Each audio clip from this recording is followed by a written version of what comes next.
memalsukan tanda tangan dan lain sebagainya, proses ada tindak pidana korupsi, gitu. Ada tindak pidana perairan, macam-macam lingkungan.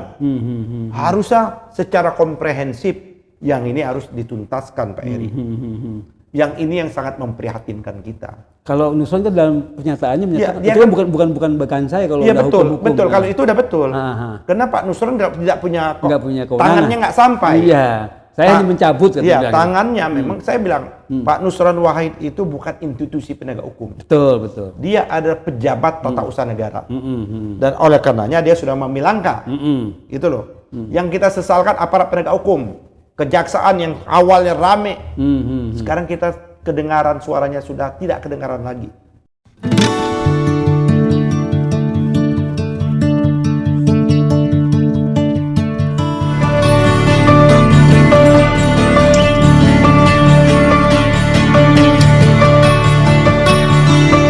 Bismillahirrahmanirrahim. Assalamualaikum warahmatullahi wabarakatuh. Pemirsa Masumi TV dan Ahmad Yani Channel, kita jumpa lagi untuk dialog. Pada hari ini kita akan membahas topik yang masih saja hangat dan terus viral, yaitu tentang pagar laut.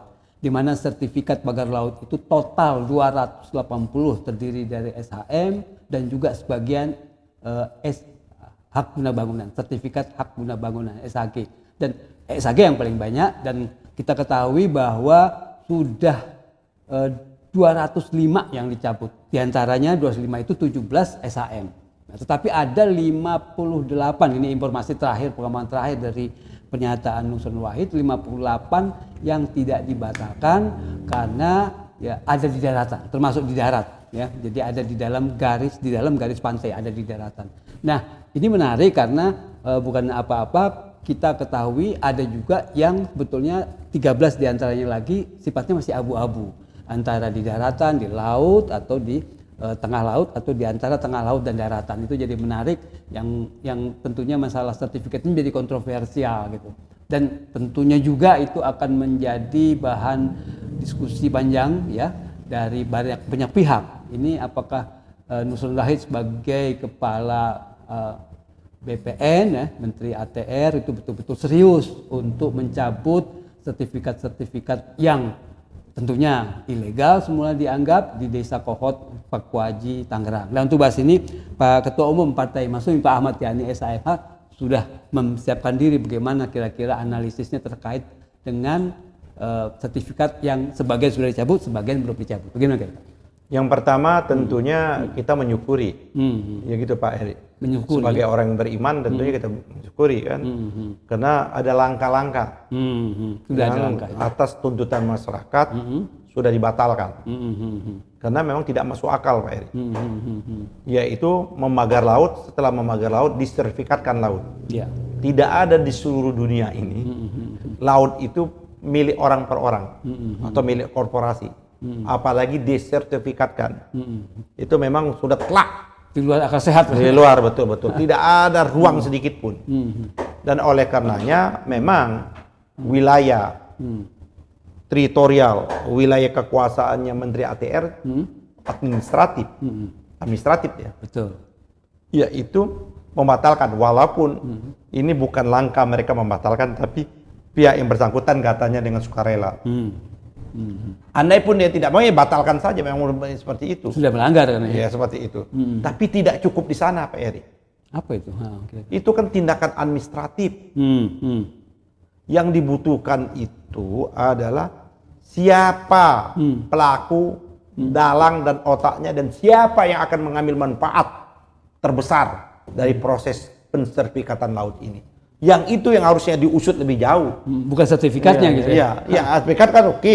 Satu sisi lain, itu tindakan administratif. Betul. Karena yang mengeluarkan adalah pejabat tata usaha negara, karena oleh karenanya membatalkan atau kena berdasarkan kesukarelaan, akhirnya dicabut. Itu adalah tindakan keadministrasian, tindakan pejabat tata usaha negara, TUN gitu, yang melekat pada diri kementerian atau Menteri ATR dan pertanahan ini.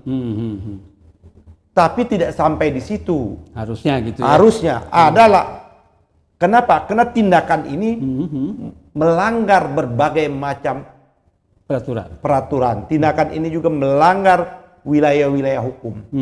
Ada wilayah hukum administratif, cabut. Ada wilayah hukum tindak pidana umum, yaitu tadi yang memalsukan tanda tangan dan lain sebagainya. Proses ada tindak pidana korupsi. Gitu. Ada tindak pidana perairan, macam-macam lingkungan. Harusnya secara komprehensif yang ini harus dituntaskan, Pak Eri. Yang ini yang sangat memprihatinkan kita. Kalau Nusron kan dalam pernyataannya menyatakan dia itu kan bukan saya kalau iya, udah betul, hukum-hukum. betul. Kalau itu udah betul. Karena Pak Nusron tidak punya kewenangan. Tangannya nggak sampai. Iya. Saya hanya mencabut. Iya, tangannya memang saya bilang Pak Nusron Wahid itu bukan institusi penegak hukum. Betul, betul. Dia adalah pejabat tata usaha negara. Dan oleh karenanya dia sudah mengambil langkah. Itu loh. Yang kita sesalkan aparat penegak hukum.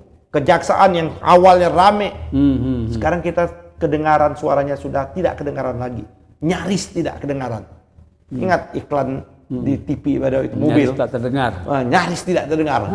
Walaupun solar kan gitu. Gitu kan. Nah, kepolisian. Di kepolisian juga seperti itu. Kami belum melihat tidak ada pengakuan. Oh iya jelas lah.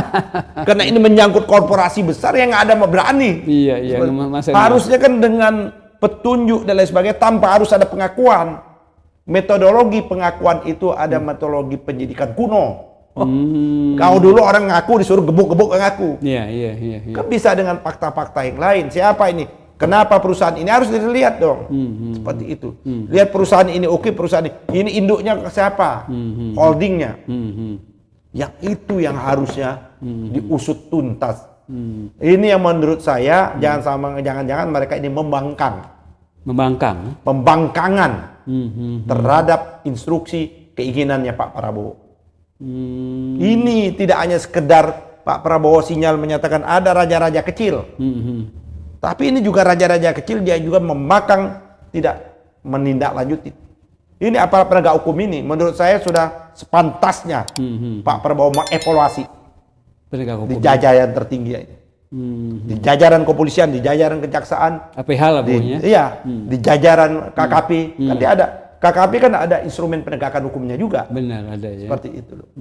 Nah ini Pak Eri, yang menurut saya keliru menafsirkan keinginan Presiden Prabowo atau sengaja membelokkan. Ini sehingga membusukkan Pak Prabowo. Nah itu. Jadi seolah-olah ini Pak Prabowo ini nggak berpihak kepada rakyat. Sengaja memang dia ingin membusukkan, melakukan pembusukan terhadap Presiden Prabowo. Ini bahaya. Bahaya besar. Karena dia mungkin ada hidden agenda. Ya itu dia. Sehingga ini kita lihat tadi akhirnya gara-gara tindakan mereka yang tidak progresif, tindakan mereka tidak sesuai. Itulah muncul gerakan-gerakan mahasiswa kemarin, Pak Eri. Jadi gerakan mahasiswa kemarin itu juga kena marah terhadap situasi. Akhirnya kan munculnya ke Pak Prabowo dong. Padahal ada kekeliruan dan kesalahan tidak responsifnya aparat penegak hukum itu. Itu Pak Eri menurut saya. Itu yang ke satu. Yang kedua, nah ini wilayahnya tetap masuk tadi ya. Ini wilayahnya Nusron, kita kasih jempol nih dua nih, Pak Nusron. Tapi yang kedua kita prihatin juga. Masih wilayahnya Pak Nusron. Apa itu? Ya ini yang tadi yang 58. Yang 58 yang masih yang dengan alasan bahwa ini di darat atau di garis pantai sehingga kita nggak bisa membantu. Loh, periksa. Walaupun dia di darat, jangan-jangan di darat itu wilayah itu sungai yang ditimbun. Bisa jadi. Bisa. Jangan-jangan ini prosesnya juga keliru. Gitu loh, seperti itu. Yang 58 yang dibatalkan yang itu. menjadi hak milik kan seperti itu. Nggak boleh, korporasi tidak boleh menjadi hak milik. Dia korporasi itu boleh memiliki tanah hanya hak guna bangunan atau hak guna usaha. Nah, jadi tidak hanya sekedar itu Pak Nusron Wahid, ya kan? Tapi yang menarik. Yang harus juga dilihat yang belum dibatalkan atau ada yang abu-abu. Yang sudah dicabut tapi dibatalkan pencabutannya. Nah, yang 58 itu. Enggak, itu tidak jadi dibatalkan. Enggak jadi dibatalkan. Nah, apa? Apa karena itu di belakangnya Agung Sedayu? Dia harus jelaskan, tidak cukup menyatakan bahwa ternyata ini daratan. Loh, mau daratan kek, mau garis pantai kek, ya kan? Kalau prosedur penerbitannya adalah ada penyimpangan, prosedur penerbitannya ada perbuatan melawan hukum, prosedur pembuatannya ada tindakan pidana korupsi, suap menyuap, dan lain sebagainya, harusnya juga dibatalkan.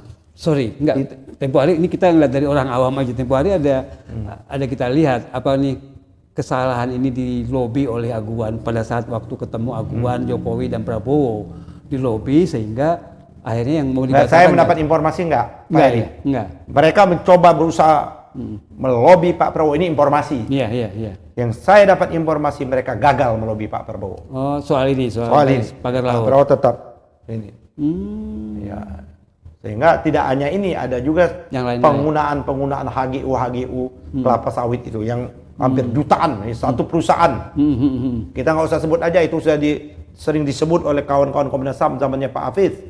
Ada satu Sinarmas menguasai lebih 5 juta hektar. Seperti itu. Nah, maksud saya, mereka tentu yang namanya kan udah kita bahas diskusi Pak Eri. Para oligar ini, ya kan, watak, ciri karakternya serakah. Jadi sepanjang dia bisa menggunakan melobi, dia lobi. Dia sogok, bisa sogok, dia sogok lobi. Kalaupun tidak, maka dia coba cawi-cawi.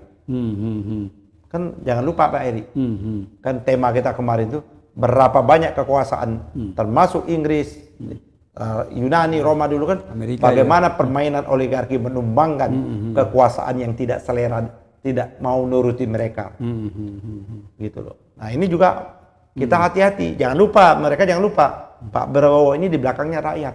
Nah, kalau mereka mau melakukan itu hati-hati, jangan sampai kemarahan rakyat menjadi revolusi sosial.